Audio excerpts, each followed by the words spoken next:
Public speaking isn't about perfection. It's about connection. It's your courage and authenticity that inspire others. Your voice is your power. Good morning, everyone. I'm Minasi Vijaysekara and I'll be your host for today. A warm welcome to all of you joining us online for the preparatory workshop series held alongside Enliven 2025, Sri Lanka's premier island-wide humorous speech and evaluation competition, now in its exciting fifth edition. This flagship event is now in its exciting fifth edition, and it is organized by the Gavel Club of University of Colombo. And to help us feel more connected during this workshop, it would be wonderful if everyone could actually turn on their cameras to make this more engaging. So today's workshop focuses on the humorous speech category, the first in our two-part workshop series designed to equip you with insights, techniques, and inspiration. So we are honored to have distinguished Toastmaster Farhaz Farouk with us to lead today's workshop.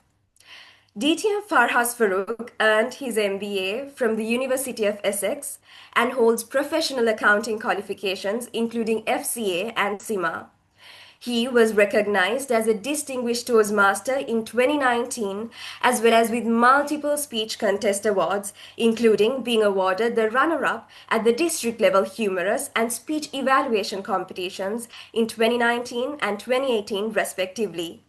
He also possesses a strong background in consulting and directorship across various organizations in Sri Lanka and demonstrates strong leadership and communication skills. So, at present, he serves as the board director at Transparency International Sri Lanka and as the country managing director at Morphosis Coaching. And today he is here to share his expertise on how to create and deliver compelling humorous speeches, a workshop that promises to be both insightful and enjoyable. With that, let's welcome DTM Farhaz Farouk. Over to you, sir. Thank you so much, Madam Mineshi, for that lovely introduction. And you know a lot about me. It's even certain things I didn't know about me. Interesting. Are you sure you're talking about me? Right. Kids, I hope you're all having a great morning. And the weather is not all that great, but it is going to obviously improve as we go along. In order to help me with this presentation, I would like to make this very kind request. If at all possible, can you all please switch on your videos? Because I always like to see faces.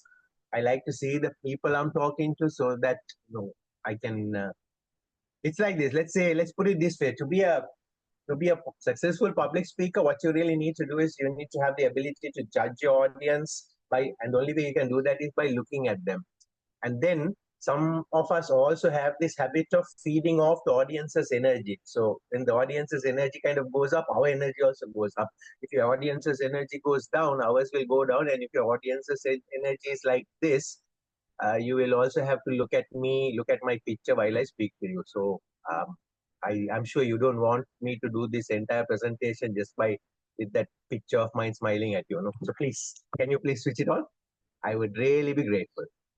Where is Dinet, my friend? I saw he was one of the first to switch on. Dinet, you switched on the video at the very beginning itself. So very good leadership, son. Well done. And everyone else also. Thank you. Now some of them are coming through. So friends, what we're going to talk about is about humorous speaking. Speaking humorously. And for this, let me quickly start my presentation as well, because that will help with what I'm going to talk to. It's a serious business. Now, we may think, oh, we got to make people laugh and it's not too difficult, but trust me, it is an effort. I always believe it's much easier to make people cry than to make people laugh. But the good news is once we get the techniques, once we understand how it's done, then it becomes quite easy and quite a routine thing. The trick is in understanding what brings out humor and then to keep practicing it even when we are not in a public speaking setting. Say we are seated with some friends, we are with family, we are in class. Though I would, for those of you who are in school, try not to be too funny in class because then you might get thrown out of the class. Don't do that during school time. But you know what I mean. Practicing kind of makes it part of your psyche, and over a period of time, you become a naturally funny speaker, right? So the aim of today's session is for me to talk to you about techniques of getting humor out of public speaking. And I will obviously give you some examples based on the speeches that I have done so that you could get to understand the technique that I'm trying to bring out to you. Now, you might be thinking, is that all? Is that the only agenda? Only two items on the agenda? Are we going to start? Yeah, but then what were you expecting? How much can I do in 60 minutes? Huh? If you want more, I need to be given more time. But if I don't have time, that's all I'm doing. Sorry about that. That's all I can do. Now, I saw some of you giggling. You see what I did there? That was humor. I said, talked about this agenda. I said, there's only two items here. So I kind of change your thinking and your pattern. Then all of a sudden, I throw something you never expected. What else were you expecting? And then you bring out a giggle. That's a humor technique. You bring that element of surprise sometimes. And the element of surprise has to make sense, has to be logical. And the moment that happens, you bring out laughter in people. So I hope you have your books out. I hope you have your pens out. Start taking notes down now. Element of surprise is one important humor technique. And the way you do it is you take your audience along one path, and all of a sudden the surprise brings them totally to another path. And that's what brings out the smile. All right, clear? So I hope you're taking notes down. You need to use surprise as an right. Now, friends, this what you see on screen is a fact. It's a fact of life. It's a fact about me. Right? I was born 2 weeks late. Now, you know, usually kids are in the mom's tummies for about 9.5 months, and then when they are ready to be born, they are born. But I had apparently decided, no, I am going to wait. And so I stayed in my mom's tummy for 2 extra weeks. Right? Now, this is a fact of life. Now, if you really think about it, when I was born, and if I'm born 2 weeks late, my mother actually went through a lot of struggle and suffering to give birth to me. Because for those of you who are, as you grow up, you'll get familiar. Giving birth to a child is not an easy thing. It's a very difficult phase. It's very difficult. But ladies go through that. Now, here was a situation, a very serious situation in my life and my mom's life. But I managed to make a funny situation out of it now, right? Now, see, if I just went on the stage and said, ladies and gentlemen, I must inform you that I was what is called a post-term child. I was born 2 weeks late. That doesn't look funny. It looks serious. Like, shoot, that sounds serious. Now, a serious situation like this, you can convert to a funny situation by using certain techniques. Now, just hear me out, all right? Now, imagine me standing on stage and I'm going to do this particular setting, right? And just follow me and I'll actually kind of act it out so you understand how to convert something serious into a funny situation. So now this is me on stage, okay? Visualize me. Ladies and gentlemen, there I was in my mom's tummy looking out at the world. And I could see just outside my mom's tummy all the doctors and nurses in the operating theater waiting for me to come out. Outside the operating theater, my father and the rest of the family were also waiting for me to come out. And there I was in my mom's tummy looking at them and saying, I don't like what I see out there. So if you all don't mind, I will continue to wait over here.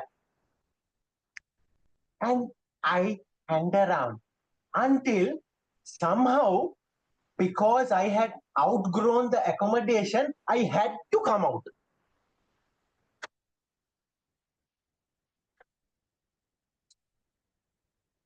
So you see, a small one-liner like this, by acting out, by storytelling, by creating a situation, by creating a scenario, and by physically showing what happened, I can convert that into something funny. Is that clear? Is that clear? Right. This is Yes, sir. done. Oh, thanks, Hassan. Now, that's exactly what I need. Well done. Thank you, Hassan. I hope I'm pronouncing your name correct, son. Excuse me, So, sir. My name is what I Sarah.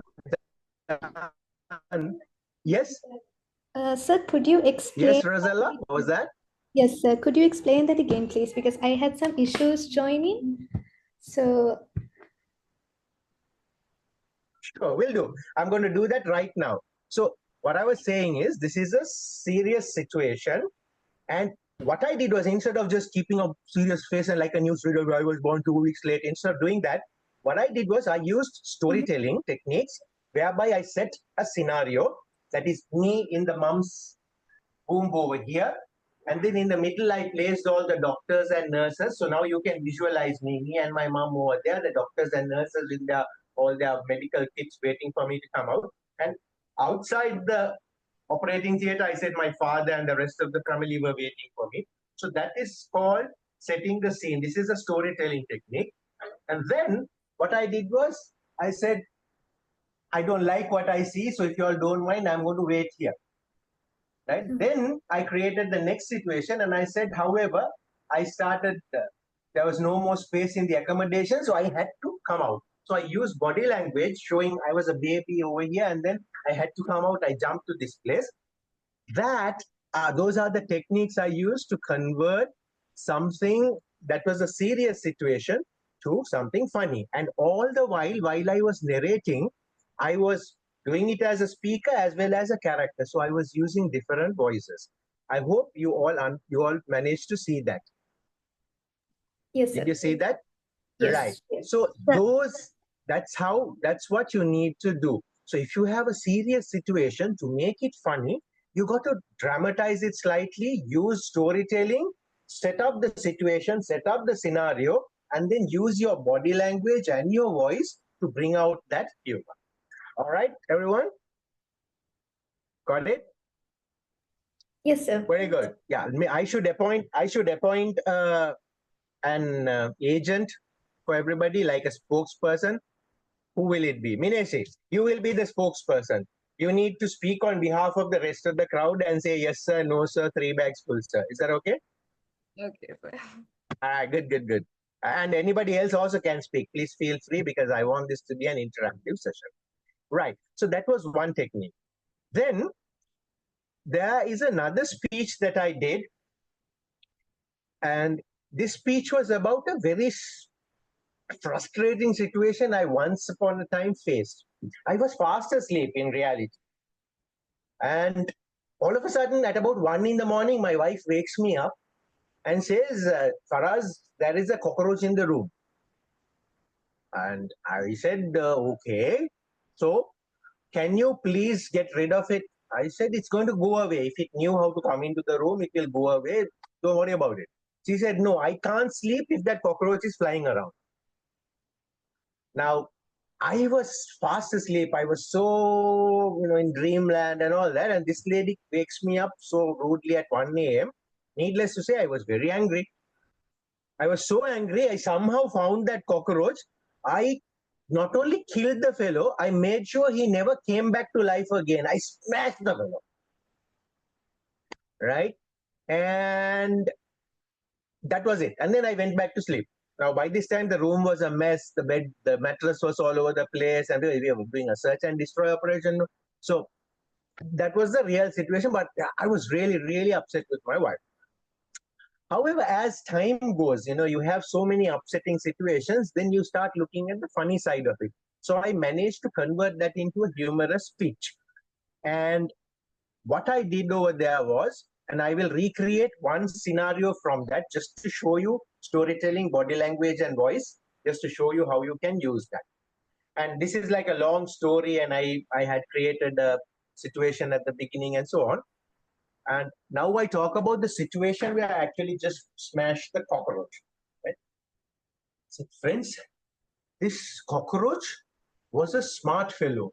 He knew the nooks and corners of this area very well. Actually, the title of this speech was One Night in Hikkadwas, but I'll get to titles a little while later. Hikkadwa is this town down south. It's like a touristy town, right? So that was also, it was not true, but it was not in Hikkadwa. This happened at home, but I had to make it funny. Anyway, just imagine that's the title. See, this cockroach knew the nooks and corners of this area very well, which means he had had many wild nights in Hikkadwa before. Right? Now, this fellow had already gone under the bed. I saw the cockroach under the bed, and I was to give you the real dramatic effect. I need a prop.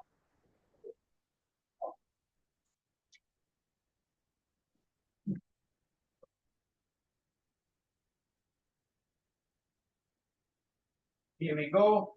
And this was the prop I used. Believe it or not, I had used a shoe. Right? I removed my shoe. I said, and literally I made that noise on the stage with my shoe as if I hit the cockroach. Now the cockroach is there. Then I said, I looked at this cockroach. This poor fellow made just one mistake in his life, staying out late at night in Hikkadwa. Had he been a good boy and listened to his mother, he would not have suffered this fate. I then looked at my wife, who told me, Farhaz, can you put the mattress back? We can go back to sleep. I looked at her and I walked back to the cockroach. I knelt down. I looked at his all sincere, innocent, crushed up face. And thud! I hit it one more time. My wife bewildered. She asked, what are you doing that for? It's already dead. Because I cannot hit you with the shoe. And with that, I put the mattress down and I went back to sleep, ladies and gentlemen. You see what I did there? I created a serious situation into something funny by dramatizing, but then I added something there. I said I went and hit the cockroach back again, and when she asked, why did you do that? Because I cannot hit you with the shoe. Nobody was expecting that to happen. So the moment I say that, people start laughing. You know why they start laughing? Because it's true. Most men want to hit women with the shoes, but they don't. And most women know that also. That's why they annoy men. Right, I'm just kidding. But you bring out such scenarios, such situations, and then humor automatically comes out. Is that clear? Rosella, the same thing. I again use storytelling, body language, voice to create a funny situation out of something that was serious. Did you get it now, Dua? Yes, sir. All right, good. So what you really thanks Asal, what you all have to really do is sit down and think about things that have happened in your life, even if it was not a funny situation originally, and then see how by using a storytelling technique, by creating a situation, by creating a scenario, how can you make that funny? How can you convert that into something that is funny? And the easiest way to do that is actually for you to use your body, like use your physical presence on stage and to use your voice. And when I say use your voice, I'm not only talking about speaking. At some stages, you actually need to stop speaking before you put the joke. If you think about what my wife said, my wife bewildered, asked me, why are you doing that for? The cockroach is already dead. And then I actually just physically move here. I'm not saying anything. I turn around and say, because I cannot hit you with the shoe. That silence, when I move from there to here, creates what's called suspense and expectation. And the audience is now waiting to hear what I'm about to say next. And then all of a sudden I say, because I cannot hit you with the shoe. You is very specified. That's how you use voice. All right.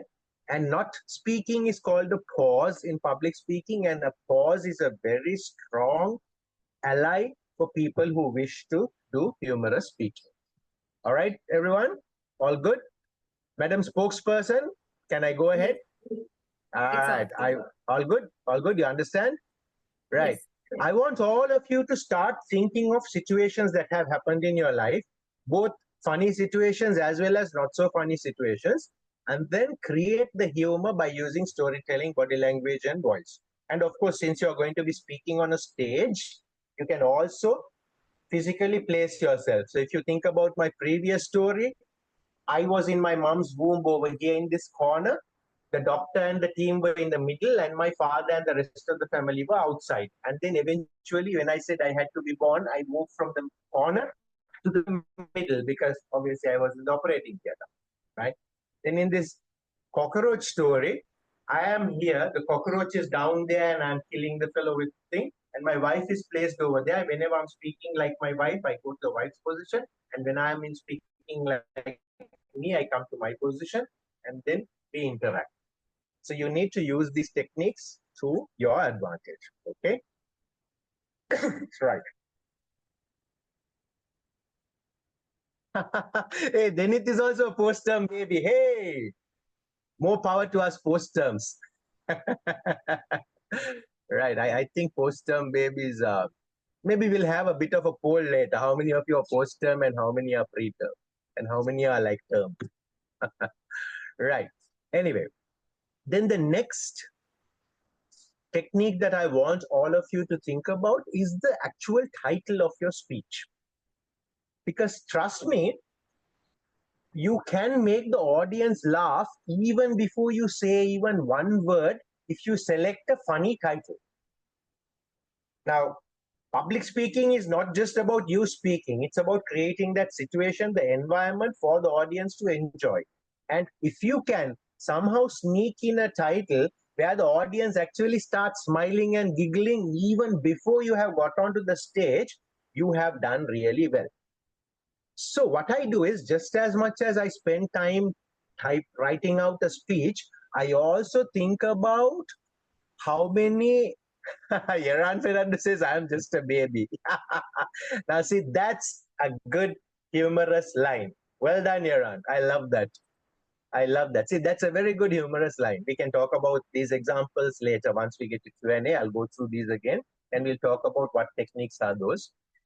Right. You need to select a suitable title. Now, I'll give you examples of some of the titles that I have used.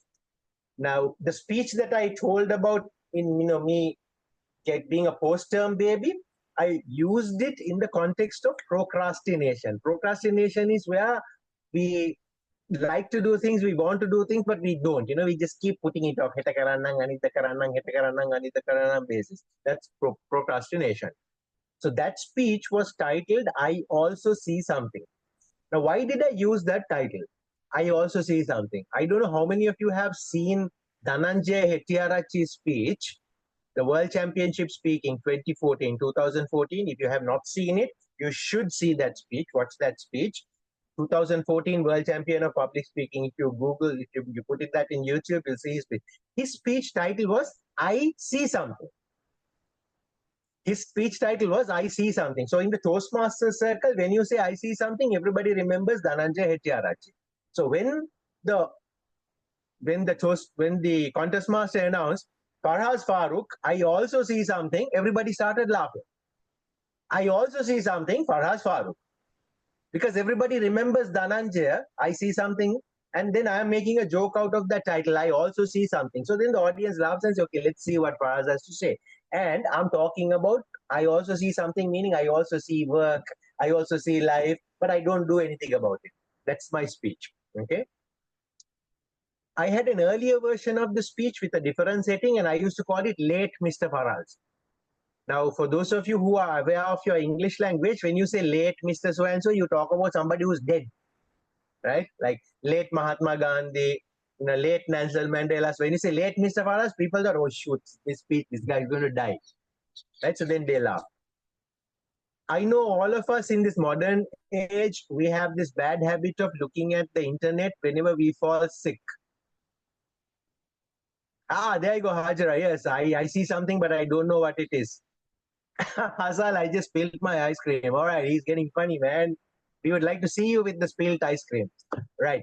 Medical websites, we all go through them. The moment we have a small pain in our hand, we look at a medical website. We have a toothache, we look at it. I know all of us do that.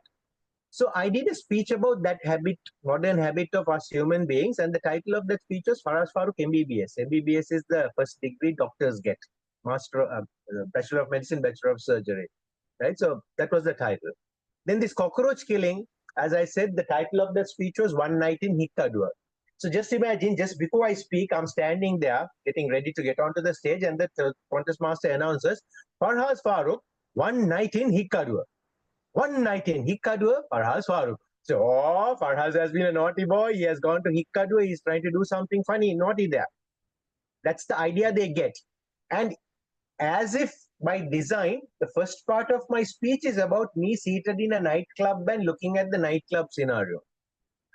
Of course, as the speech goes along, it turns out to be a dream which my wife disrupts by waking me up at 1 in the morning. All right. So that's why I named it One Night in Hikkadua. Then there is another humorous speech I did, having a go at us Toastmasters, because we Toastmasters do multiple things. And in Toastmasters International, we have a publication called Toastmaster Wears Many Hats. Right? Because as Toastmasters, we train to be speakers, we train to be leaders, we become timer, we become art counter, grammarian. We have so many things to do during our meetings, so we wear many hats. So the name of that book is A Toastmaster Wears Many Hats. Because I was poking fun at Toastmasters doing multiple things, I called that speech Farhaz Wears Many Hats. Because Farhaz is a Toastmaster, he does so many things, so he wears many hats. So I had that. I had another successful speech in which I spoke about making different types of omelets. Now, for this, I didn't really think a funny name was necessary because the speech title was Farhaz Farouk making an omelette. Making an omelette, Farhaz Farouk. Now, that sounds funny. And then people know, okay, this guy is going to teach us how to make an omelette. And then when they sit in the speech, they realize I talk about different types of omelettes. You should listen to that speech at some stage if you can.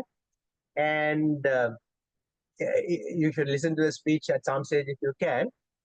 And at the end, I actually bring out a lovely message by using this title. I said at the end, I tell everyone, friends, during all of these, I learned different ways to make an omelette, or in reality, I learned about different ways not to make an omelette, because I have funny omelettes also, omelettes in which I put chili, that this, and then of course, ones in which I put fruits, and then I put coffee, and then I put chocolates, and all kinds of crazy omelettes, ideas. Then I tell everyone, but I learned one thing, different ways of making an omelette.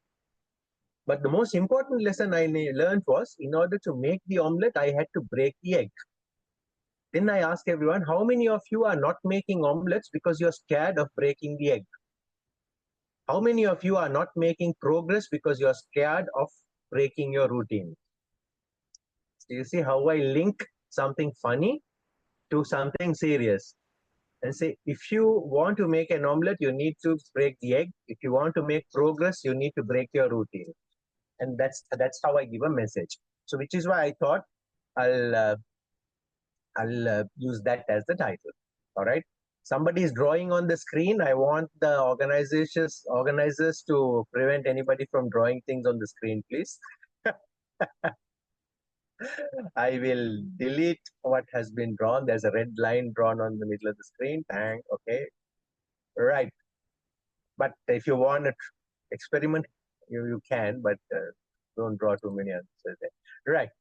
Let's see if there are any more jokes. I don't think I can see. I am partially blind. Yeah. Come on, now you're getting a bit. That's good. I'm going to get to exactly what you just now did as we finish this one. I also get scolded by my mom. Thanks, Situshi. You have posted Dhananjay's speech. Thank you so much. Living under a rock. Oh my God, I missed the drama. Yeah, there you go. My cockroach was under a rock at once upon a time, and that poor fellow, it didn't end well for him. All right. Now, these are some titles that I have used. I will also show you a few titles some of the other my Toastmaster friends have used, and those were all successful. There was a gentleman whose speech title was Ask Why. So they said, Dr. So and Toastmaster so and so, ask why so and so. So we all, and during, right throughout the speech, every now and then he says something and says, ask why. And then so we all go, why? And then he then says the joke. Then he says something and says, ask why. We all go, why? And then he tells us the joke. And it turned out to be really funny that day. There was another gentleman again who won. His speech title was Stupid Questions. Right? So they say, Mr. So-and-so, stupid question, so-and-so. And right throughout his speech, it's about situations where people ask stupid questions. So stop asking stupid questions. Stop asking stupid questions. Stop asking stupid questions. Because in life, we will always go through situations where people will ask stupid questions. Right? Like say, for instance, um, it may be about us, about what we are wearing, about why we are doing something, about where we are going. Always there will be stupid questions. So it was about that, and it turned out to be funny. Another fellow's speech title was That Awkward Moment. And as he came on stage, he did something really awkward and said, ladies and gentlemen, that awkward moment when I da da da da da. And then he brought a joke out of that, and he continued to make jokes out of that awkward moment, including a situation where he was dressed up in his mother's hijab and abaya and all of that. Of course, this was in the Middle East, so it was familiar to us. And then how something really crazy happened when he was inside that hijab and the abaya, because nobody knew it was a guy inside, right? And another speech title was very simple: Who am I? And this was a gentleman who's of a mixed marriage. His father is a Bahraini. I used to live in Bahrain, and his mother is Filipino. So though he's a Bahraini national with a Bahraini passport, he actually looks like a Filipino, right? With all the chinky eyes and white skin, and he's short and all of that. So his troubles of living as a Bahraini national, but looking like a foreigner. And that's trouble he made into a funny, serious situation, because people can have identity crisis. He used that as a topic of a humorous speech, and these are all titles of speeches that won district level. So these obviously work. So friends, coming back to this, whenever you're selecting a title, select something that is suitable for your speech, because remember, this title is read out before you start speaking, and if you can make the audience laugh before you have started speaking, you have already started off on a good note. Is that clear? All good? Can I say title? Yes. When I say spokesperson. Good, It's no? all All right. Good, good. Rosella, so you know what we're talking about. Everybody seems to be going about, hey, Dr. Katrak, exactly passing to you. So you know Dr. Katrak, ask why. Is that also online? Is that speech online? If it is, if you can please post the link. That was a speech, Dr. Katrak's speech, ask why. Right. I think I accidentally set my room on fire. Okay, that's a bit dangerous. Me and SpongeBob wash the dishes. Hey, Dennis, you're getting good, man. Tea available, but not for drinking. Well, tea available with me for drinking. That's called improvisation. Hey, good. Thanks. I keep these discussions coming in the chat. I'm enjoying them, and we can get lessons out of that also later. Right. The next technique I want all of you to learn about is actually scripting. Now, what do we mean by scripting? Scripting essentially means writing your speech and then thinking about what you have written so that you can write it better. Speeches, they say, are not written. Good speeches are rewritten. Excuse me, sir. Hasan?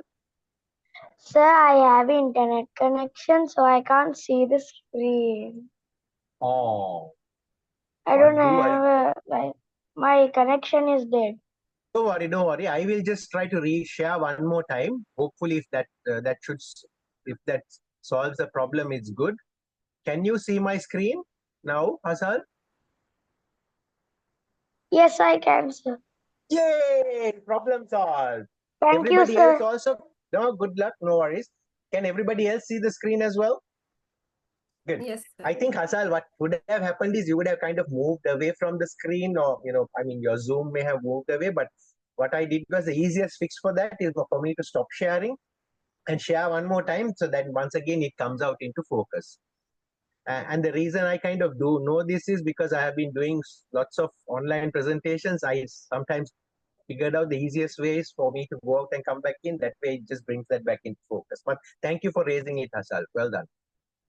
Right. So coming back to the point, they say good speeches are not written, it is rewritten. So you actually need to rewrite your script. Only when you rewrite it, you get ideas of making it better or making it more funny. Now I'll give you a couple of examples. Now this was my cockroach speech, one part of it, the first cut. I said the cockroach was a smart fellow. He saw this military build-up against him and took evasive action. He crawled under the bed. This cockroach certainly has had many wild nights in Hikkadua before, since he knows the nooks and corners of this area very well. Now, this was how I wrote it the first time. But when I was delivering it like this, I didn't get the response from the audience as I expected for my jokes. So what I did was, as I was going along, I re-scripted the same situation, but slightly differently. Okay, I'll show you the re-scripted version. This is the re-scripted version that you see in red. It says, it goes like this. The cockroach said, and now I use was, oh no, I can see a military build-up against me. I better go and hide. And then he crawled under the bed. Now you see the difference? Instead of me saying the cockroach was a smart fellow, he saw this military build-up against him and took evasive action, he crawled under the bed. Now I make the cockroach a character by giving him a voice, a small squeaky voice. And I said, the cockroach said, oh no, I can see a military build-up against me. I better go and hide. And he crawled under the bed. Just before this scenario, I have already built up the military build-up, and the military build-up was simple. My wife walks out of the room and walks back with her favorite weapon, the broom, right? So you see, I mean, that's a standard thing, right? And the cockroach sees that as a military build-up. There's a broom coming. There's a guy with a shoe walking around. So he's got a huge army to deal with. Now the next paragraph, the black one says, the black writing says, this cockroach certainly has had many wild nights in Hikkadua before, since he knows the nooks and corners very well. What I felt was I wasn't getting the same response from the audience. So all I did was I rewrote it and I put it upside down. I said, this cockroach certainly knows the nooks and corners of this area very well, which proves one thing. He has had many wild nights in Hikkadua before. Now it becomes funny. So what you need to do, when you write it the first time, if you feel it is not funny, don't need to delete the whole thing. Just re-script. Just turn it upside down sometimes. Switch the order of the sentences, and sometimes the joke comes out of that. Because the punchline, the line that creates the joke should always come last. If you see the second paragraph, what actually makes the people laugh is not the fact that he knows the area very well, but the fact that he has had my wild nights in Hikkadua before, that statement. So that should have come last. In my first attempt, I had said this cockroach certainly has had many wild nights in Hikkadua before, so I have already given the punchline. So there is nothing more for the audience to laugh at. But when I bring that later, then there is something for the audience to laugh about. Is that clear, my dear friends? So the idea is you don't need to delete the entire thing that you have written. You just have to sometimes switch the order, and sometimes that brings out the joke. Think about when you're having a chat with your friends and you are telling them a joke, but they don't laugh. That is because you have already told the funny part of the joke at the early thing. So then there is no reason for them to laugh at the end. But instead, if you had given them all the details early and then told the funny part at the last thing, then they will laugh. Right? That's what's happening here. So re-scripting is the other technique I want to talk to you about. Is that good? Is that clear? Is that clear? Right. Now in this, yeah, good. Thank you, Inesi. So in this case, I'm only just talking about 2 paragraphs in my speech. But there was one speech where I actually re-scripted the entire speech. Meaning, I turned the entire speech upside down. This was about the first day I was leaving Sri Lanka and going on my first job to the Middle East. And there was this scenario at the airport with the Foreign Employment Bureau people. Then there was a scenario in the plane with some repairs going on outside in the plane. And then there was another situation in the hotel where, this was in the peak of summer. And, we are in Sri Lanka, we are not used to having different timings for days and nights. For us, generally, a day is about 12 to 13 hours, and the night is between 12 and 11 hours. That's roughly because we are an equatorial country.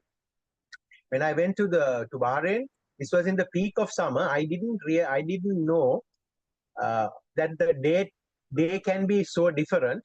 So I set my alarm to wake up for my first day at work, and I went to sleep. But I was not sure of the alarm because those days, we had those small phones, Dappa phones. I opened the curtain because what I felt was even if I don't hear the alarm, if I can see the sunlight, I will wake up. And I went to sleep. All of a sudden, as if by dream, my eyes open and I can see the sun shining really brightly into the room. And I said, oh, shoot, I'm late for my first day at work. So I jumped out of bed, got into the shower, took a quick shower, brushed my teeth, took a shave, dressed up. And after dressing everything up, I look at the clock and it's 4:30 a.m. Because in summer, as we go to the north of the earth or to the south pole, the day becomes longer. So the sun was rising in Bahrain at 3:15. So the sun that I saw was actually a 3:30 or 3:40 sun. I thought it was a 7:30 sun because I went from Sri Lanka, right? And by the time I dressed up and everything, it was still 4:30 a.m. My office only starts 7:30 a.m. So what did I do? I didn't go back to sleep. I put on the TV and I watched the film for 2 hours before I went. Anyway, that's what happened. Now, when I did this story, I was doing it like a narration. I was saying this happened, then that happened, this happened, but nobody was laughing. Nobody laughed. Then I figured what I can do is, why if I rescript? And I twisted the entire speech around. I started with the last situation first, the hotel situation first. Then I got to the plane. So people saw the funny part of the hotel thing. So they were already in a good mood. So they started responding to the plane jokes. That was another story. There's so many things that happen in the plane. And then when I came to the airport and the Foreign Employment Bureau lady story, by that time everybody was thoroughly enjoying the speech. So when you are rescripting, there are two things to think about. Do you only rescript within the paragraph, or do you also rescript the entire speech? You have to figure out what works. And unfortunately, the only way you can figure this out is by actually performing the speech in front of audiences, in front of your friends, in front of your club, in front of whoever you're practicing with. And then only you can gauge and judge if your script is working. Is that clear? Yes, sir. All right, good. Yes, I sir. told you, it's having, what is this? Doing humorous speaking is a tough affair. You have to spend a lot of time, right? You have to spend a lot of time. But believe me, the results are worth it, because after you spend all that time and effort and you get through the whole thing and you see the audience laughing and enjoying themselves, believe me, that satisfaction is really worth it. All the effort that you put is really worth to see that satisfaction that you have actually entertained the audience. All right. Anyway, that's my little bit of psychology, right? So that's what I did, flipping the entire speech. Now, this is the man. For those of you who haven't seen him, this is the man. What's his name? For those of you who know, Madam Spook. Yes, he is the man. He is the man who proved that everybody can become a world champion if you stuck to it and work really hard and you had your focus straight. To me, also, he's an inspiration, and it's because of him I got into competitive speaking, to tell you the truth. Right? Anyway, that's his speech. If you have seen that speech, you may have observed he does something in his speech. He keeps repeating this phrase, I see something. I see something, but I don't know what it is. I see something, but I don't know what it is. I see something, but I don't know what it is. And when he does that and keeps repeating, what happens is the audience remembers what he has said. And at some stage, it starts becoming funny or it starts becoming memorable, one of the two. Or sometimes both, it will be memorable and funny. Now, if you all remember, when I said I see something, one of you already wrote a note in the chat, the rest of the statement, but I don't know what it is, because we can recollect, we remember. That is called the power of repetition. It's called the power of repetition. Thank you, Pasindu, for posting Dr. Katrak's speech. Well done. So those of you who are interested, please take down these links and go and take a look at them once this session is over. Right. Coming back to here, power of repetition is something that you can use in your speech, right? Now, if you think about making an omelette, my making an omelette speech, there I use the power of repetition left and right. I had used it almost all over the place. Each time I did something, I spoke about making an omelette, making an omelette, making an omelette. And by the time I got to like the third or fourth omelette, everybody started responding in a very positive way and laughing for those jokes. Use the power of repetition in your speech. It can be the title, it can be some kind of a anchor phrase, we can call it, like one phrase which you keep repeating. In the case of Dr. Katrak's speech, it was ask why. In the case of the other gentleman's speech, it was to stop asking stupid questions. And in my case with making an omelette, I kept repeating that. Dhananjay kept repeating, I see something. And it works, my dear friends. You can use the power of repetition. And the beauty of repetition is when you repeat something and each time you repeat, there is a funny connotation to it, the audience automatically responds, right? Say, for instance, currently I'm working on reducing my belly, but when it was before reduction, I had quite a large belly. Now, of course, I'm working on reducing it. I use my belly in almost all my speeches, and not once, about 2 to 3 times I use it in my speech. And that repetition, the fact that I talk about my belly 2-3 times, makes people laugh. I also have other quirky things in my body which I use as humor, and I will come to that later. Repeating always works.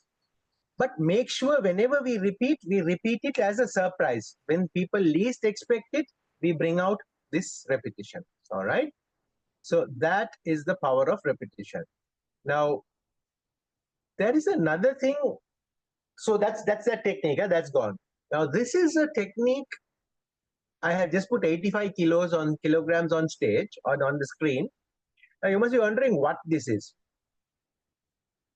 You can use a technique called comparing us to someone else. Right? Now, when I put 85 kilograms, I'm talking about a speech another very good friend of mine did. Right? In his speech, he says, ladies and gentlemen, I went to, like, he's talking about him going into the gym and he saw this huge burly guy, huge fellow. And at that time, my friend was 85 kilos and he thought he was fat. And he says, when I saw this other guy, this huge hulk of a man, I realized how thin I was. Because though I was 85 kilos, his one leg was 85 kilos. Right? This is called comparing and contrasting with something else. Right? The other thing that you can compare and contrast. So these are two examples. One was the weight. The other one was in my cockroach speech. At one stage, my wife looks at me and says, shame on you, Farhaz. It's only a cockroach.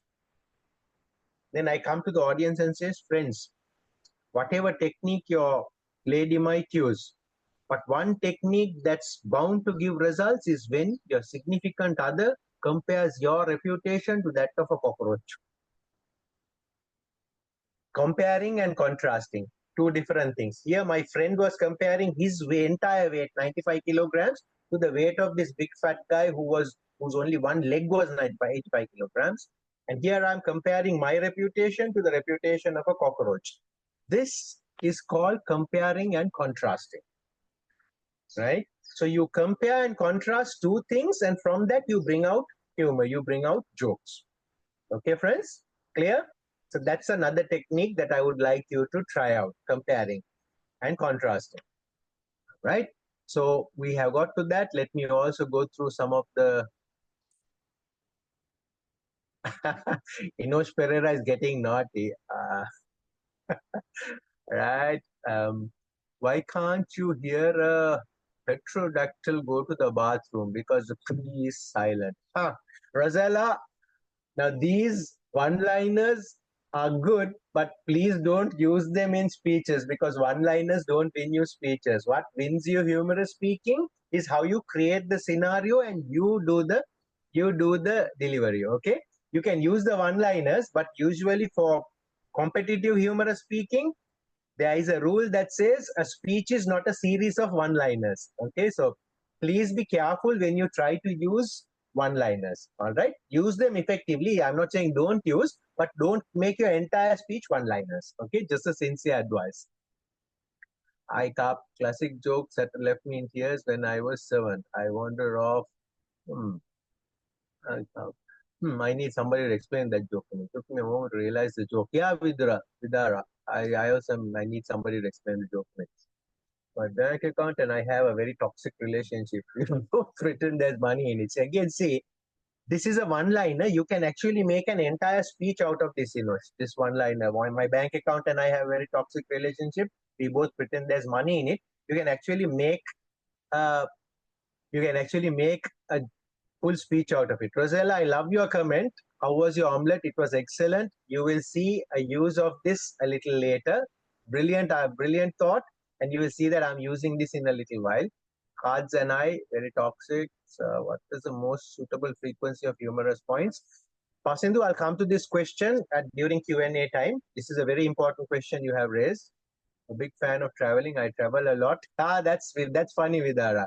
I also do a lot of such travels, from the bedroom to the kitchen, kitchen to the bathroom, bathroom to the bed, and I keep repeating. I of course say, as you wake up, you get hungry. As you eat, you feel sleepy, and you keep repeating. That's what life is about. Airline mode, so it won't fly. Nice, nice. Supercalifragilisticexpialidocious. I used this once in a speech, and then people went, "Oh shit, he's repeating that again." Good. Okay, good. Keep them coming. I love your comments. I'll come back to them. Now for the next thing, you have to also use a lot of self-deprecating humor. Now, what do I mean by this? This is using human psychology. Human beings, we love laughing at other people's problems, at other people's limitations. We love laughing at it. We don't like to laugh at ourselves, but we like to laugh at others. Now, remember, when we are doing a public speech, we are speaking to an audience. An audience looks at us. So one of the reasons they may laugh is when you make fun of yourself, because they like to laugh at you. Right? So if you put yourself down, then you are creating an opportunity for them to laugh. Now, I told you about my belly. I use that a lot in my speech, and that is an example of self-deprecating humor. I put myself down. I always poke fun at my gray hair. Now, yes, I have a head full of gray hair. Now, of course, I'm above 50. I'm 53, but I actually had gray hair from the age of 25. So by the time I was 35, actually almost about all my hair was gray, because those are the genes I inherited. By the time I got to 40, it was because this was the level, it was all white. I use gray hair a lot in my speeches. In one of my recent speeches, I talk about my first day at work, and about somebody. I had to go and meet somebody called Miss P. And when they said Miss P, I said, "Oh, nice! My day is getting better. I'm going to meet a lady called Miss P." And as I approached, I saw Miss P. She was an elderly lady. She had more gray hair then than I have now. So you see, that's how I use my gray hair to create humor. In my omelette speech, I said, I realized one thing. My omelette was just like my hair. Too much salt, very less pepper. Right? So I use my fallacies, my downs, things that are on me, to make a joke out of it, and that's called self-deprecating humor. Now, I know there are children in this audience, so I am doing this with utmost respect. But do you see this? Do you see this finger? It's actually bent. This was an accident. I used to play rugby, so I have lots of rugby-related injuries. I have problems in my shoulders, in my knees, in my ankle, and this is the place where people will least expect to have a rugby injury. And this is my finger, which got kind of broken, and when it got set, it didn't set straight. It set in a crooked way. So I have this quirky thing in my body. And one of my mentors in Toastmasters told me, if you have it in your body, it's your body part, you can use it in your speeches. So I actually use this quite a bit in my speeches.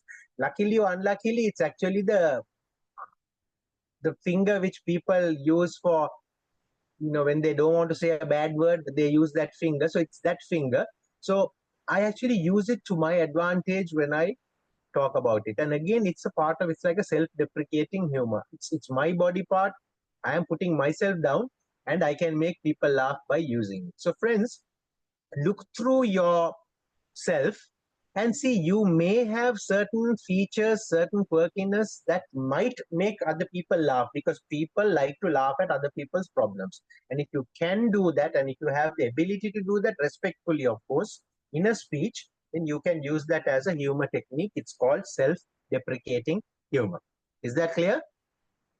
Is that clear? So that's the other next technique I would like to talk to you about. Right. Now, the first 2 points are from my making an omelette speech, and the last point is from my cockroach speech. Right. Now, in this making an omelette speech, I told you I start with a basic thing. I break an egg, put it into a frying pan, and I fry it. And the egg got fried, and then I realized that I can't remove it because I had forgotten to put oil or butter or something, and the egg had got stuck to the pan. And it goes from that. It keeps improving. I keep getting better, and then I go crazy. And in one of my eggs, one of my omelets, I say, I tried something out of this world. I put a little bit of chocolate powder and some coffee powder. And believe me, friends, it tasted out of this world, because you know why? Nowhere in this world they make omelets with chocolate and coffee powder. Now, why did I use this? This is a technique called using exaggeration or something outlandish, sometimes something that is totally unlikely.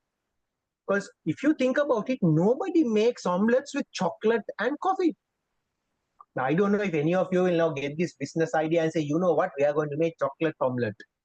But until now, people don't make omelets with chocolate and coffee because they don't go together. This is what is called outlandish. It's an exaggeration. You make a big scenario about something that is totally unlikely. Then in the same speech, I had a dig at COVID-19, right? I had a Chinese omelette. I said, I made a Chinese omelette. And then I come to the audience and say, don't you know how to make a Chinese omelette? It's very simple. Catch anything running around, put it into the omelette and fry it. Right? And they say, only make sure you heat it up to 72 degrees Celsius to kill any viruses in it. So again, people don't catch things that are live and throw into an omelette, but I created that scenario, and then that made people laugh because it's unlikely to happen. It's outlandish. You have to think of such scenarios to put. This is why scripting becomes important, because only when you keep rewriting your speech, you will think about, what can I add? What can I add to make this a little bit funnier? What can I add to make this more outlandish, something that is exaggerated, something that is unlike? The last one, dream before and after. Again, this is an example of outlandish. Remember, the speech title was announced, Farhaz Farouk, One Night in Hikkadua. One Night in Hikkadua, Farhaz Farouk. And then I tell everyone, I create a scenario. Ladies and gentlemen, it was a lovely night in Hikkadua. I was seated in the corner of my favorite restaurant, club. And there I was looking at this beautiful dancer. She was gyrating to pulsating music, and her fascinating moves kept me salivating. As she danced and approached, got closer to me, I reached out to touch her. And at that time, I heard someone scream my name. Contest master, ladies and gentlemen, it was my wife. I said, what is she doing in this club? And then I realized I was still in bed, I was dreaming, and my wife disturbed me in the most interesting part of my dream. Now, this is not exactly what happened. My wife just woke me up and said, kill the cockroach. But I created a situation, a scenario where I find myself in a club looking at a dancer, and my wife is also there, and she starts talking, she starts screaming my name. This is called exaggeration. Is the technique clear? You take something and you blow it out of proportion. You take something and you create a scenario that will not likely happen. All right? And you make a joke out of it. Is that clear? All Yes, good? sir. All right. So we call this exaggeration. You create something unlikely, something improbable, outlandish, or you whatever the name you say, all you're doing is you're creating a scenario that is not normal. And from that, you can make people laugh. All right? Good? Right, friends. Now I have got to the summarizing part before we get to question and answers. And usually question and answers is what's important, is the part where we learn a lot. So we have learned storytelling as a technique, body language, using the voice, using the title, using scripting, repetition and callback. We use self-deprecating humor, compare and contrast. And Rosella, we use exaggeration. Do you see that? Exaggeration? Yes, sir. Ah, this was your joke. Remember, you put excellent earlier? Excellent. Yeah. Is this the spelling of exaggeration? Um, At the end, the last word? but it's different though. Ah, it should be like this, no? It's supposed to be like that. Ah, yeah. So what Rosella used there and what I'm using here, we call this a play on words. A play on, because it's a visual thing. You can see eggs. In your speech also, you can play on words, right? When you're scripting, you can use a play on words, and that will always help as well. All right, friends. So that's what we have used. Right now, I have gone through 1 hour of my presentation, because normally I keep about 1 hour for question and answers, because that's where we always learn, right? So if you remember, my agenda was using techniques and examples. I've given you all these techniques. I hope you have written it down. I hope you have taken notes. These are all humor techniques, techniques to bring out humor. And for every single one of them, I have given you actual real life examples from my speeches so that you know how to apply them, right? And yeah, you can actually do a lot, like you must have been thinking, oh, is that all? No, we have actually done quite a lot in 60 minutes. Now, friends, let me go to your comments and we will get to those questions that have come up. I will start with from where I have stopped. I remember I skipped the question from someone. I'll just quickly run through. Me too. It was about the frequency of humor. Yes, the frequency of humor. Yes. So I already touched before I come to that. So for those of you who are planning to use one-liners, be careful. Don't use only one-liners, because then it's no longer a speech. It can be stand-up comedy. In stand-up comedy, you can have one-liners, but a speech has to have a theme.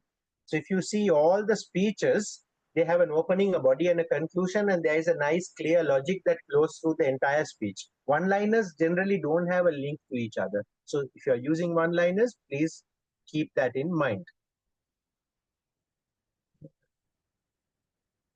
Somebody still needs to explain to me the joke of the eye cup. I still didn't get it. Rosella, thank you for excellent, because that's called a work play on words. You can do that. Right. Now, Pashindu's question. Sir, what is the most suitable frequency of humorous points for a speech? Listen, it's like this. There is no rule. There is no rule that you must make them laugh the rule is your speech has to be funny. It has to entertain. Now, at this stage, let me get into a small technicality of public speaking. Every public speaking has something called a general purpose And there are four general purposes usually. So a speech has to have something called a general purpose and a specific purpose. There are four types of general purposes. One general purpose is to inform. Another general purpose is to inspire. Another general purpose is to persuade. And the fourth general purpose is to entertain. The general purpose of a humorous speech is to entertain your crowd, right? Now, you can entertain the crowd by making one solid joke and they laugh for 2 full minutes without stopping. Or you can entertain the crowd by giving them jokes at frequent intervals so they keep laughing right throughout. There is no clear answer. Should it be one joke a minute, or should it be one joke every 2 minutes, or should it be two jokes a minute? There is no rule. My advice, because this is a contest, is you try to make people laugh every 30 to 45 seconds, right? Making them laugh every minute is good, but because it's a contest, you need to make it very entertaining. Try to make them laugh every 30 to 45 seconds, which means every 2 minutes, they should have laughed at least 3 times. They should have laughed about 3 times.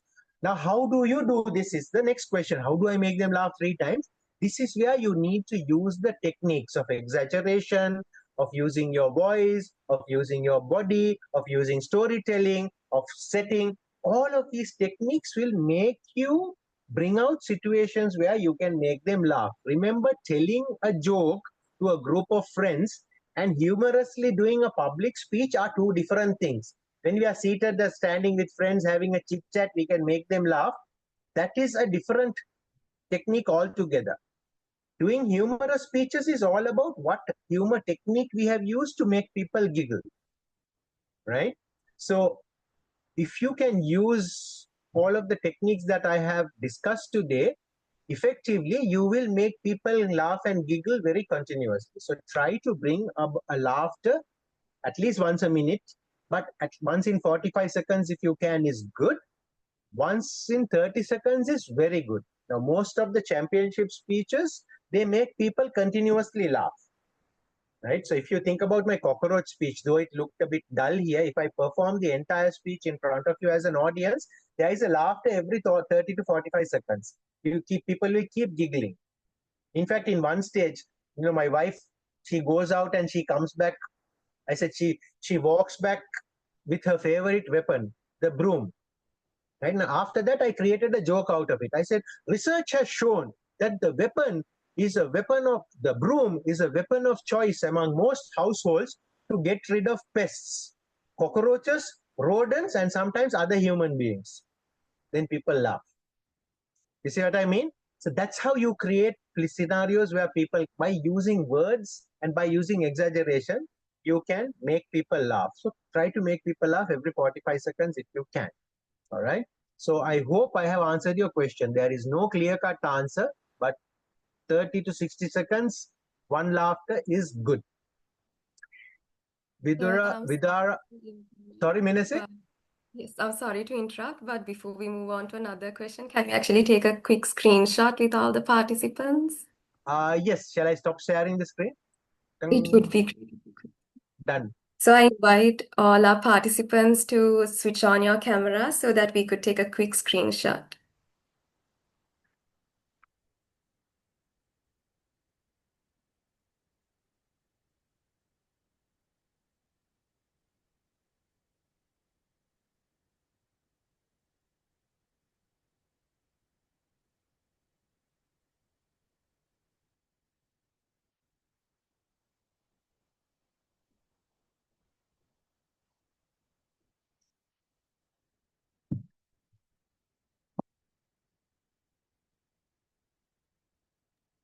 Okay, I'll give the countdown if that's okay. Wait. I'm putting some makeup on. Wait. All right. I put some lights on it. Okay. 3, 2, 1. Let's go for another one. 3, 2, 1.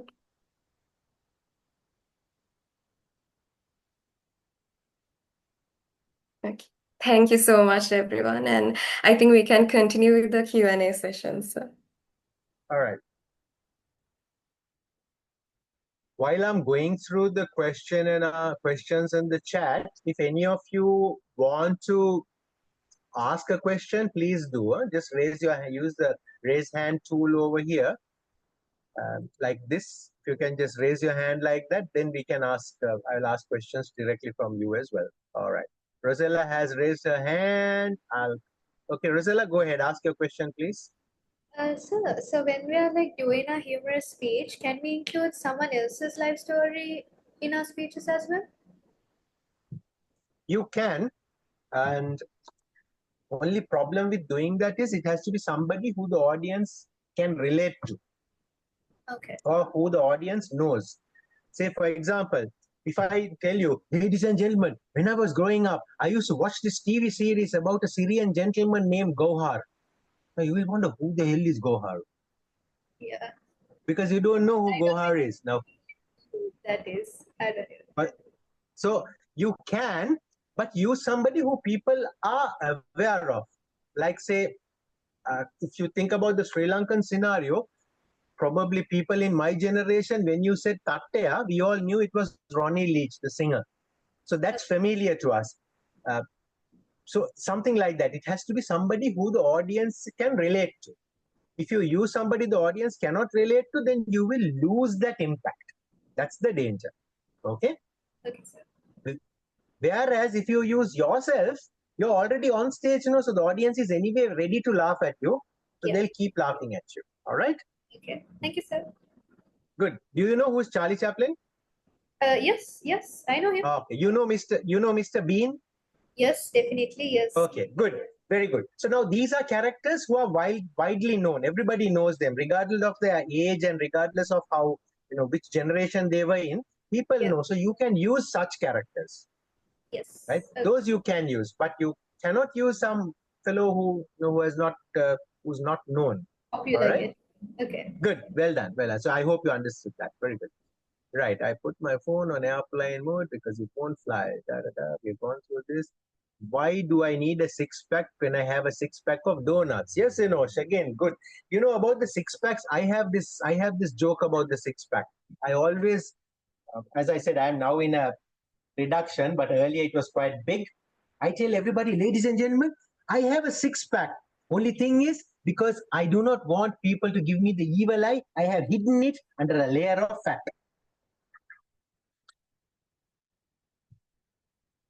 So that way you can create jokes as well, right?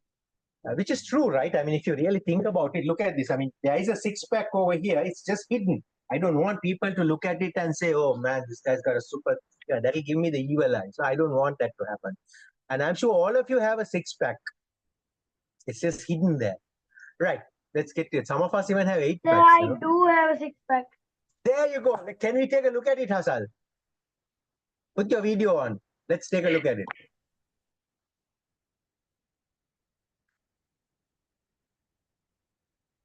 All right, there you go. Let's give a big round of applause.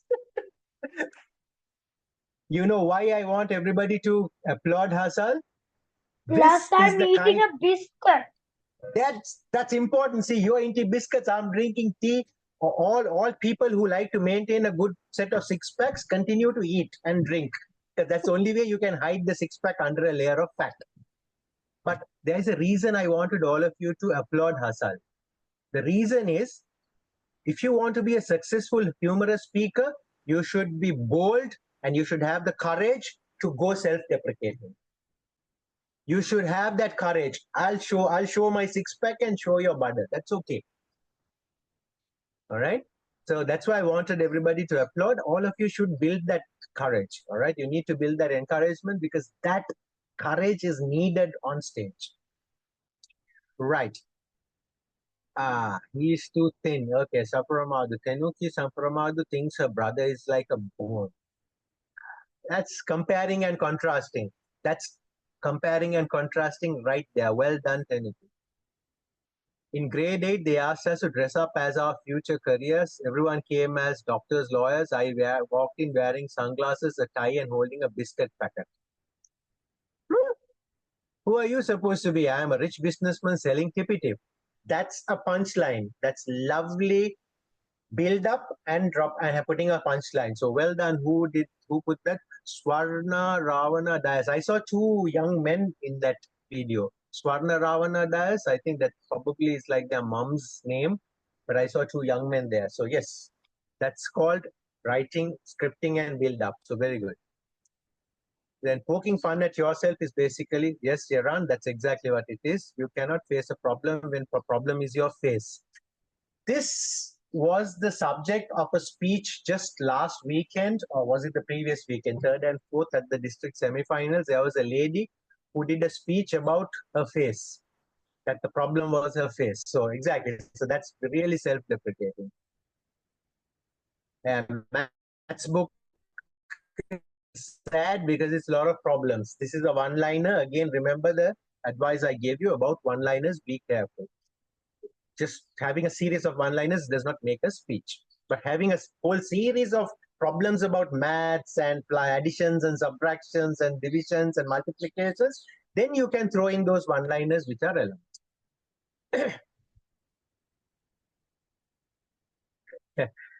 Right. My hand is crooked just like my personality. My finger is crooked just like my personality. Mine says goodbye. Agree when someone gives me money. The next thing I realize I have wasted 20,000 a day on something I need but haven't used in a long time. So life lesson. Yep. Time is money. Time is definitely money, and we evolved. Sir seems to have a very unhealthy obsession with eggs. Of course. But eggs are not unhealthy actually. Eggs are one of the best food available to man. It's small, it's cheap, it's very much affordable and available, and it's packed with proteins. When you are nervous, the teacher says, imagine everyone. Oh gosh, yeah, that's what they say about public speaking. When you get nervous, to imagine the audience as naked. I wouldn't exactly go to that extent, because at some stage you need to learn to respect your audience as well. And looking at the audience in a way as if they are only in their underwear, for me, somehow is a little bit demeaning. I, of course, give the audience a lot of respect, so I wouldn't go to that extent. If you're nervous, you need to think of techniques to control your nerves, like breathing, being prepared, being able to control your palpitations and your heart rate and all of that. That all comes through practice. But respect your audience, yeah? The egg doesn't crack, but I do. Okay, there seems to be a lot of egg jokes going on, but sometimes a chick can crack the shell by itself. Yep, it can. Sorry, bro. I don't use Insta.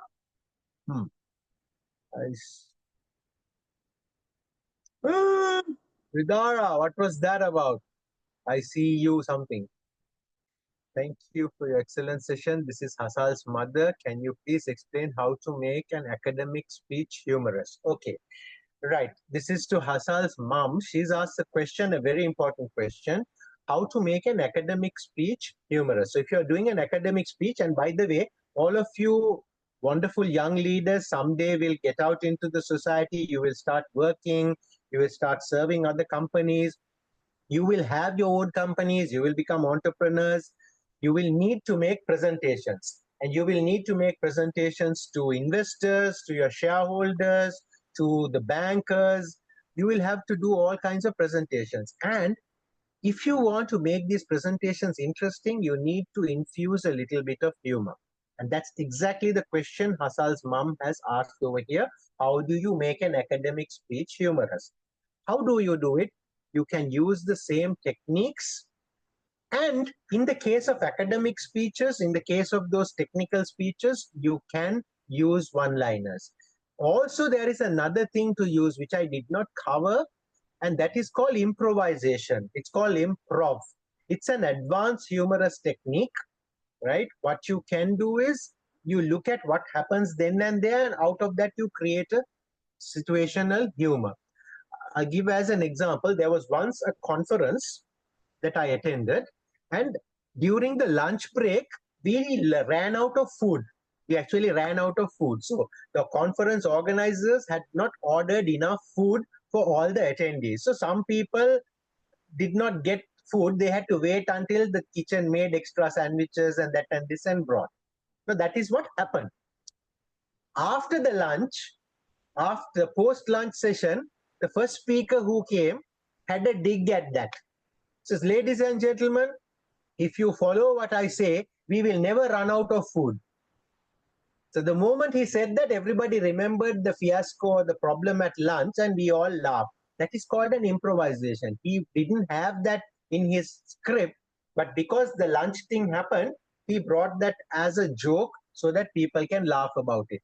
That's called improvisation. That's called situational humor. You see what happens and you can bring that. So Hasal's mom, what you can do, madam, is you can encourage Hasal to think about situational humor and incorporate that. And for that, you need to have a witty mind. You need to keep thinking and be aware. So that's one thing. Secondly, what you can do to bring humor to academic speeches and by extension to your presentations and all of your professional work is to actually have exaggerations as well as element of surprise in what you speak. Now, for instance, I serve as a trainer and a coach, and I sometimes do training and coaching to groups as well, big groups.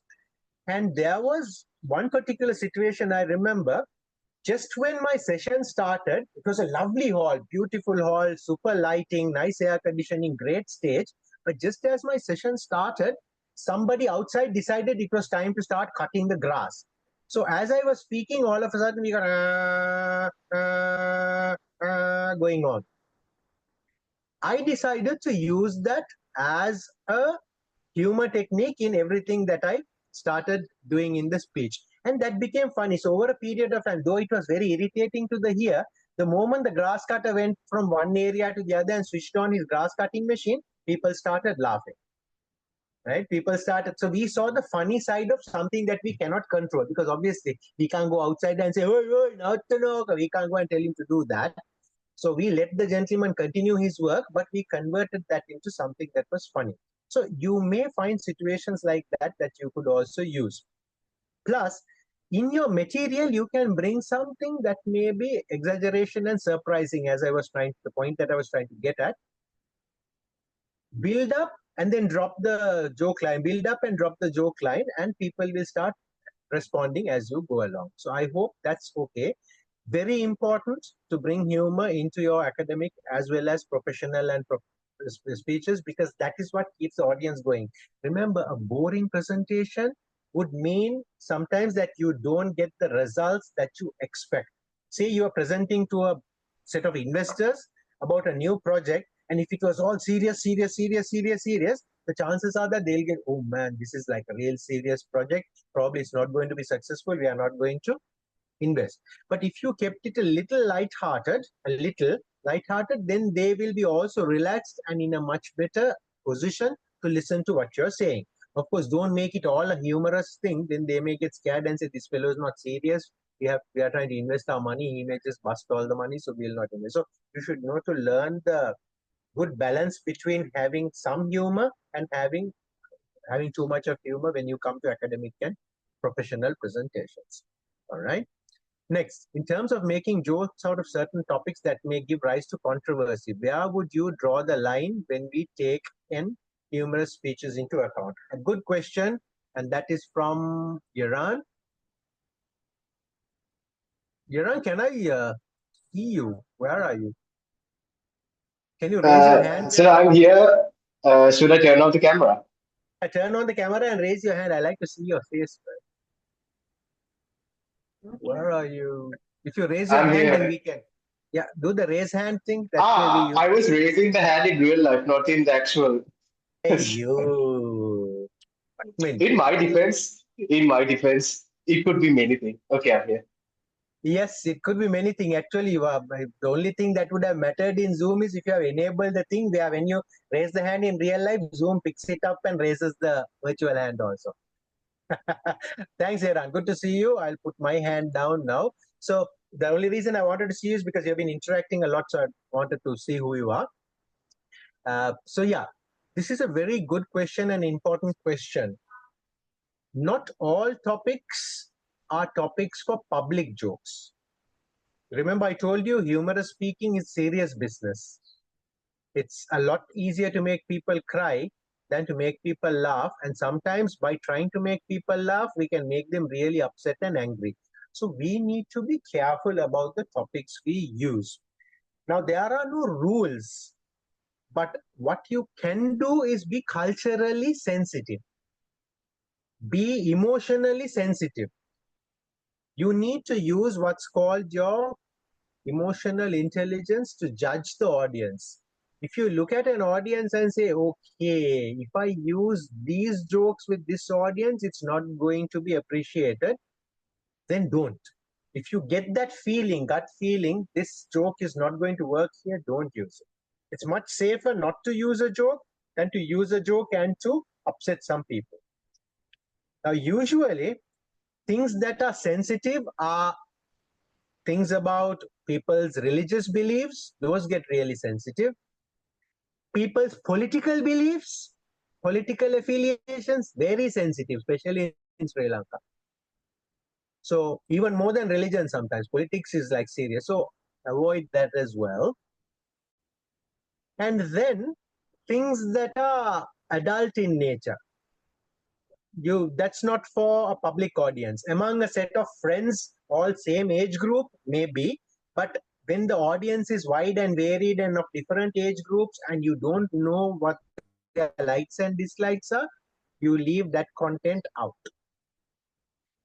There are also certain sensitivities around, now say for instance, if you're going to talk to Indians these days, in these last couple of weeks, if you're going to talk to Indians, you shouldn't be talking about aeroplanes. You shouldn't be talking about fighter jets. You shouldn't, because they have got very sensitive about fighter jets these days. All right, friends? So we should be culturally aware. We should have. I actually grew up with Indians. I actually got educated in an Indian school in Saudi Arabia. So most of my friends are Indians.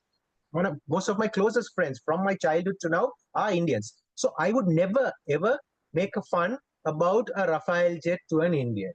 I would never do that. Right? So this is how you decide what should I use in my speech and what shouldn't I use in my speech.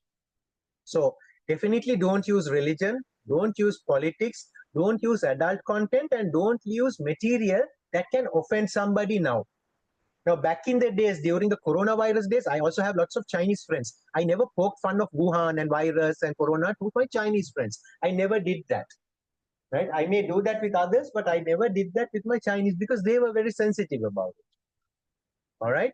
Now, to somebody who is really big made and fat, now for me, I don't mind. I say I am like an elephant, but I wouldn't call another fat person, you look like an elephant. That's very degrading. I hope you understand where we draw the line. So, Iran, I hope I have answered your question.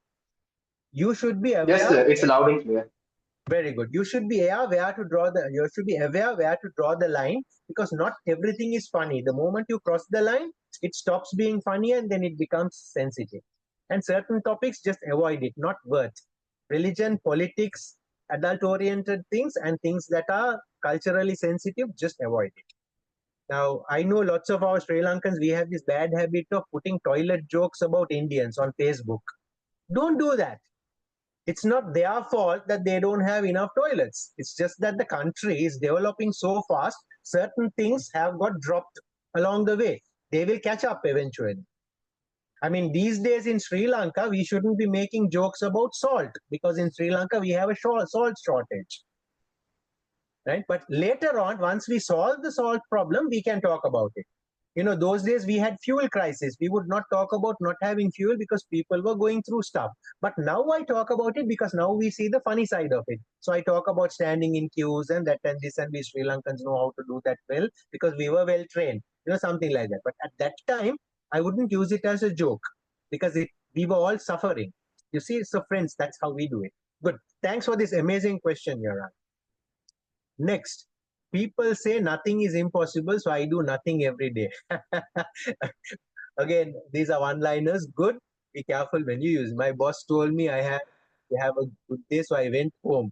My boss said a good day at fishing is better than a good day at work is a bad day at fishing is better than a good day at work. So there you go. I had a good boss. I'm Steve Jobs, but I don't have a job. Okay, now see that Sarah, don't do that. Steve Jobs is dead now, right? Poor fellow. Don't do that. That's not like a good joke because I'm Steve Jobs. I don't have a job. Don't do that. When he had a job, he actually did something good, right? Like we all have this in our home, right? So see, this is where we need to not draw the line. We need to draw the line. All right. Sir, is there a better speech structure for a speech that would be more organized? Okay, Vidara, this is the story. Is it Vidara or Vidara? Picture, please. Video, so I know who I'm talking to. Gunasingha? All right. Yeah. Yeah. Are you Vidara or Vidara? Hello? Can you speak? Anyway, it doesn't matter. For a speech, you need to have a structure. There has to be a proper structure. All speeches have the standard structure. You need an opening, a body, and a conclusion. That's the first structure. In the opening, you tell the audience what you're going to talk about so that you evoke their interest. And at the conclusion, you need to give some value to the audience in terms of a message. In the body, that's where you put in everything else, right? So that's the ideal structure for a speech. And by the way, it works in most cases, not just when you're doing public speaking, like in the case of you kids, say you turn up half an hour late, you were supposed to come back home at 4 p.m., you turned up at 4:30 and your mom is really upset and she's asking, "Hey, Parakune," you need to answer to your mom. So have an opening, a body, and a conclusion, and you will usually, if you do it right, you will escape a beating. If you don't do it right, you're going to get whacked. Okay, so opening, body, conclusion works all the time. Even when I was going to do an interview for a job, I had my thought wave structured on opening, body, and conclusion, and I actually answered the questions in the best way possible. So, that's how you organize it. There's no other better way. Have an opening, a body, conclusion, and in a humorous speech, you throw in your techniques everywhere. Next question. When Steve Jobs broke a mirror, this good luck. Okay, Rosella, that's another Steve Jobs look. So you all are looking up.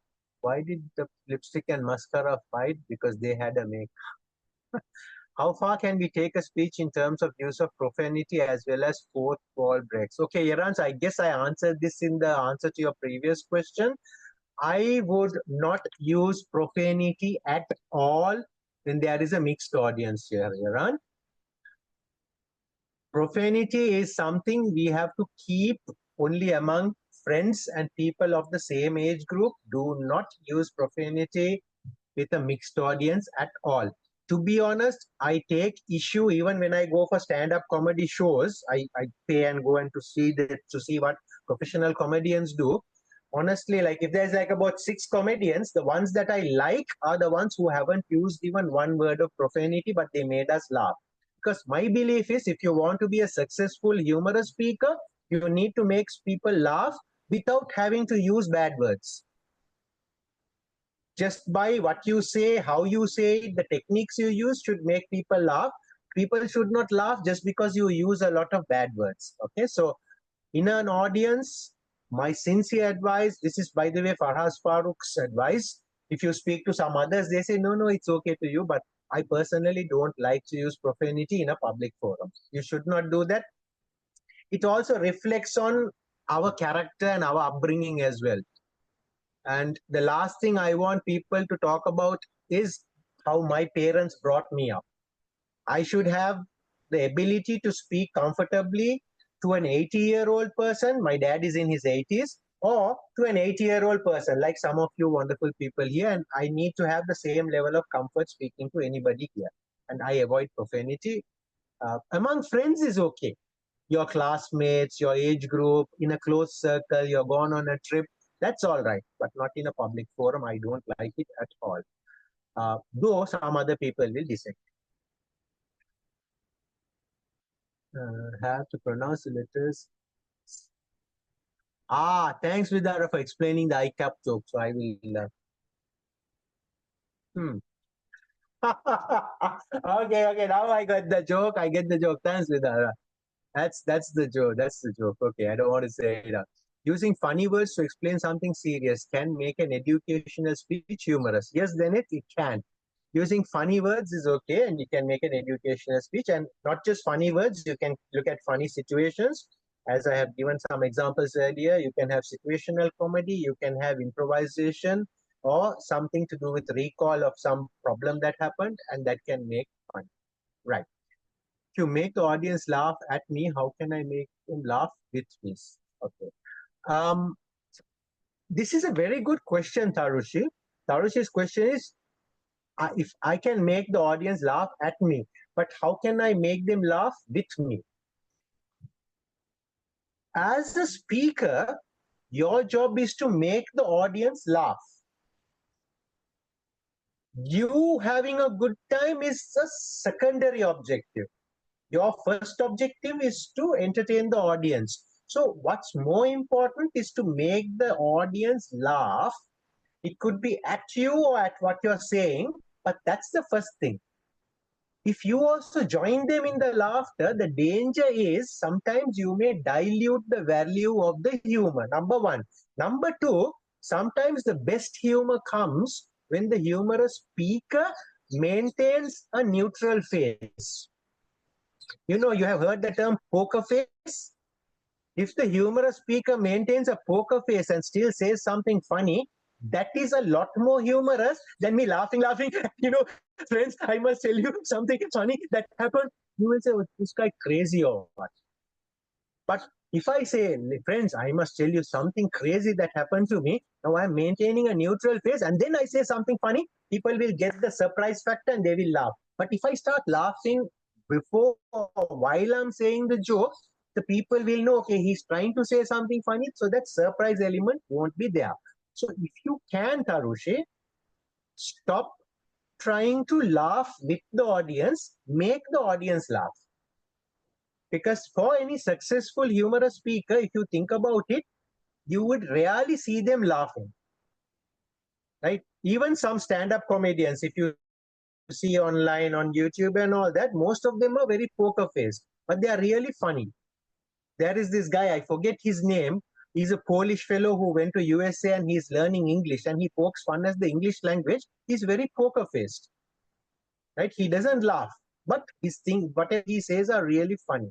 Okay, so my advice is always remember your primary objective is to make the audience. You laughing is a secondary, very distant objective. You can enjoy by looking at them laughing, but you don't try to laugh with them because you may kill the joke. Okay, I hope that advice is clear. Again, nothing wrong in you laughing. It's just that you may sometimes lose the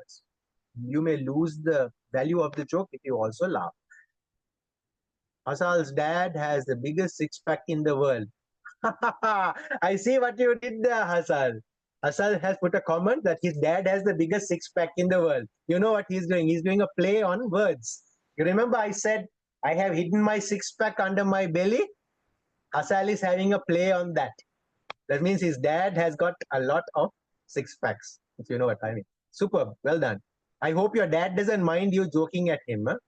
Otherwise, you might have a very tough day if your dad finds out you're laughing. No, he doesn't, sir. I always joke about him every day. Oh, good. So you have a cool dad. And like Dhananjay says, put them all together and you have my dad. Look at Dhananjay's speech, you will understand that joke. That's nice. That's a nice one.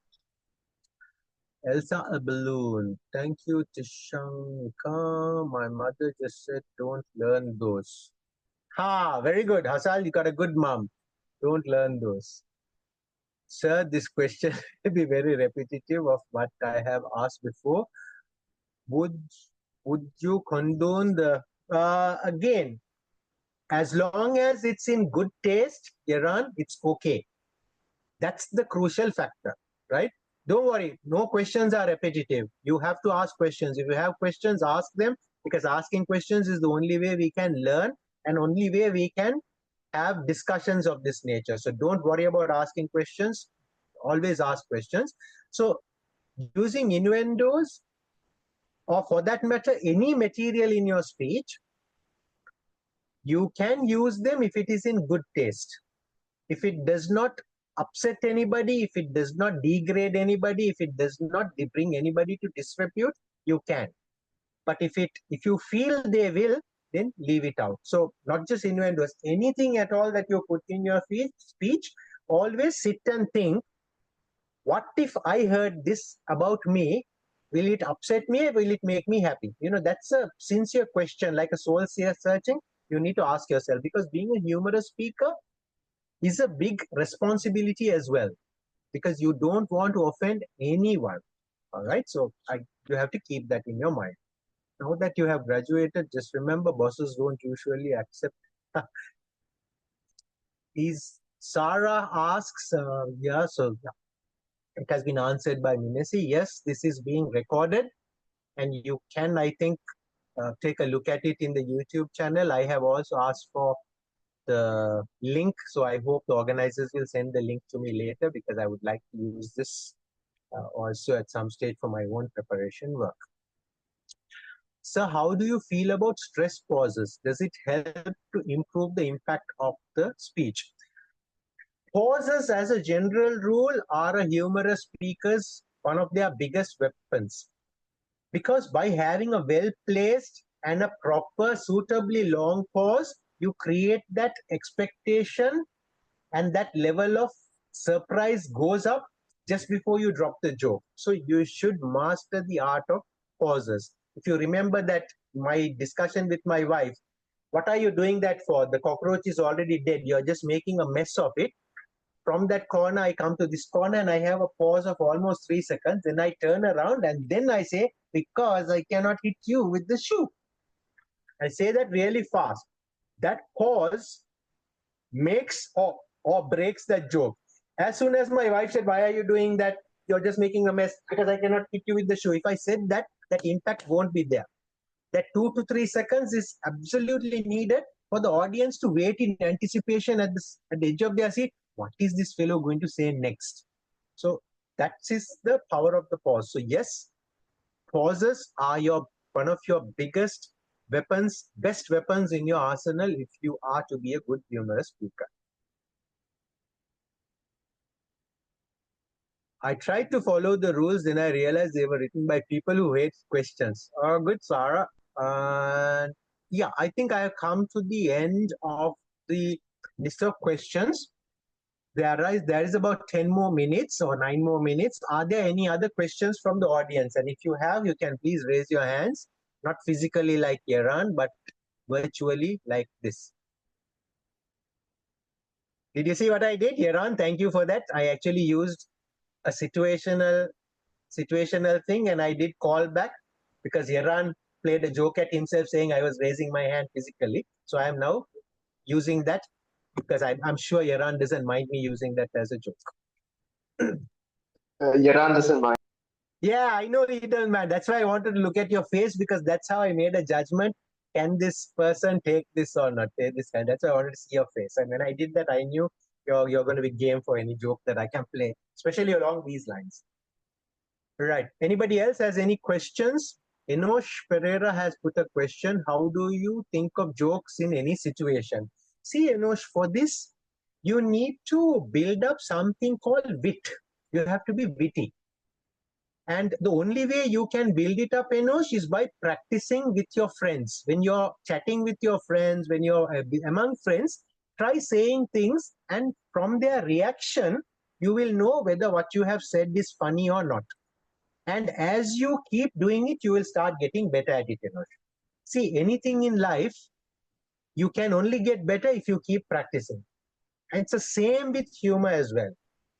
If you want to be witty, practice being witty. Of course, at the beginning, while you're learning the ropes, you might be very annoying and very upsetting. Your friends might say, "Anno, apo me tawa ekak kiyena," and he thinks he's funny. But that's okay. That's all right. That's how you learn. Think about the first day you went for cricket practices, right? Playing that forward defensive shot. That's the first thing most of us, of course, the first thing we learn is to hold a bat. But after we learn that, playing that shot so that you can keep saving your wicket. As you keep doing it, you get better, because the first few times the ball will just fly past and your wickets goes at every single time. But as you get better, you know how to do it. The same thing with speaking. If you are training to be an accountant, now in my case, I'm a qualified accountant also at some stage.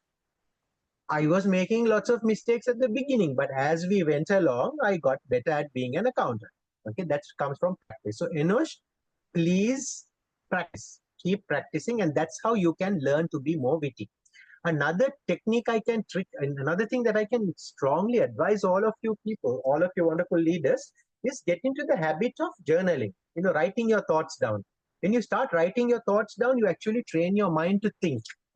And when you train your mind to think, what will happen is you become more witty as we go along, right? Rosella says, I don't play cricket, but seems fun to hold a bat and swing it around. Believe me, it is. Especially when you hear the sound of the bat hitting the wicketkeeper's head and the wicketkeeper falling over. That's the best sound when you swing the bat around. So, Rosella, try it and see how many wicketkeepers you can knock down. But Yes, if you sir. get arrested by the police, please don't tell them I told you to do that. Sure. Then it has made a long comment. And I will tell you a small secret about Denit's long comment. I saw Denit's mom typing it for him. Standing like this and typing it. Yes or no, mom? Yes, I did see it. I was wondering what she was doing. But it's okay. It's okay. There's nothing wrong in that. By the way, please don't find it says nothing wrong in that. It shows that Denit's mom is standing right there behind him and wants him to be successful. Okay. Then it has this long story. Once I made a formula to chase cockroaches by, oh, yeah. Tell her not to use it. I'm still wondering why she chased me with a broom, but not the cockroach. You deserve it, my dear friend. You deserve it. Yeah, I mean, not just your mom. Anybody would have chased you around with a broom if you did that. Right. There is a question that has come directly to me by one of the participants. If we have many situations or scenarios that we can use for our speech, how do we know which is the best one for the contest? Okay. To the person who sent me this question, I will tell you the only way you can know which is best for the contest is for you to try it out with different audiences. So among your club, among your friends, among your family, with your mentors, with your teachers, try it out in different audiences and see. Depending on the response that you get from them, you can decide, is this going to work or is this not going to work? Is that clear? Because it was a private message to me, I'm not saying the name of the person out, but to that person, I'm telling, I hope my response was clear. You can send me a private message and say whether it was clear or not, right? The only way you will know which is best is by trying. Otherwise, you will not know, because the first time you try it out should not be at a contest. It should be with audiences, and then you make it better, and then you go to a contest, all right? Right, so that person confirmed, yes, sir, thank you. So well done, good question. You need to keep trying it out. Right, any other questions? Any other comments? Any other jokes? Okay, we have 3 more minutes. Can someone just give a very quick one-liner? I would like to listen to a quick one-liner from anybody. Yaran, would you like to have a go, bro? Yaran? Let me see whether I have any lines left, first of all. Ah, I that's don't think I funny. can Ha, even ha, find ha. one. That's funny. Ha, ha, ha. Go ahead, Yaran. I'm sure you have enough up your sleeves. You seem to be a funny character. The thing is, if I try to make my one-liners here, I feel like it'll get me in big trouble. Ah, okay. So that was funny too. See, that was also funny. You have got a lot, man. I think we should have a chat. There's a lot for us to learn from each other. Thanks, Yaran. Thank you so much. Anybody else? 1 more minute. A quick one-liner. Anybody? Anybody? So I got Okay. one. Yes, go ahead. Who is that? It's Enosh. Enosh. Okay, that's how you pronounce your name. Okay, go ahead, Enosh. I have a friend who I used to call Enosh, same spelling as yours. That's why I did that. Sorry about that. Enosh, go ahead, Enosh. Okay, so I'm not lazy. I'm just on energy saving mode. Aren't we all? Aren't we all? I'm perpetually in that mode. Thanks a lot, Enosh. Brilliant. All right. With that energy saving comment, very important for our country's future. Sir, Yes. when I always go on an airplane, I put airplane mode, but the phone won't still fly. Yes. I am always on airplane mode. Me, because otherwise I always fly. My mind flies around all over the place. Thanks a lot, But the Hasal. phone doesn't fly, even though it's in airplane mode. The phone doesn't fly. Yeah. I of course put myself on airplane mode because I don't want me to fly. Sarah says I followed a diet but it didn't follow me back. Yeah, what are these diets are useless fellows. I also follow so many diets, none of them have followed me back. Sometimes I go and unfollow them after that. Thanks, Sarah. That's also brilliant. Okay, friends, I think we have come to the end of time and we are just about time to finish. So Thank you, maybe sir. thank you, thank you. No, wait, I have to hand over control back to our organizing committee member Mineshi Vijaysekara. So she will do the closing comments. Thanks a lot, everyone. It has been indeed my deepest honor and privilege to have spent these 2 hours with you.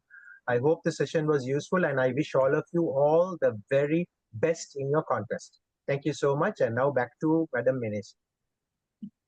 So thank you to everyone who shared their questions. And of course, thank you so much, sir, for sharing your valuable insight and expertise with us.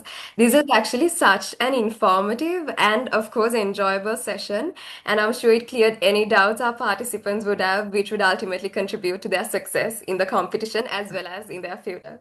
So we are truly grateful for your presence and your enthusiasm. Thank you. And as we conclude today's session, there's a couple of important announcements. So, our second and final workshop focused on the evaluation speech category will be held tomorrow, 18th of May, from 10 a.m. onwards, and it will be conducted by distinguished Toastmaster Arjuna Jayadarshana. And we look forward to welcoming you all once again for what promises to be another enriching experience. And also another gentle reminder about the deadline of Enliven. So tomorrow is also the final day to register for Enliven 2025. So you do still have time and registration will remain open until midnight. So if you haven't registered already, this is your chance. And could someone also share the link in the chat for the convenience of participants, please? Yes, thank you. So you can refer to the link in the chat if you haven't registered already. So we encourage you all to grab this opportunity. And the recording of this session will be uploaded to our YouTube channel, Gavel UOC, as mentioned in the chat. So you could refer to the link in the chat if you haven't registered, if you want to grab this opportunity, and we encourage you to do so, of course. So thank you all for your active participation today, and we wish you all a pleasant day ahead and look forward to seeing you all tomorrow as well. And once again, thank you so much, DTM Farhaz Farouk, for being part of this amazing experience. Thank you so much.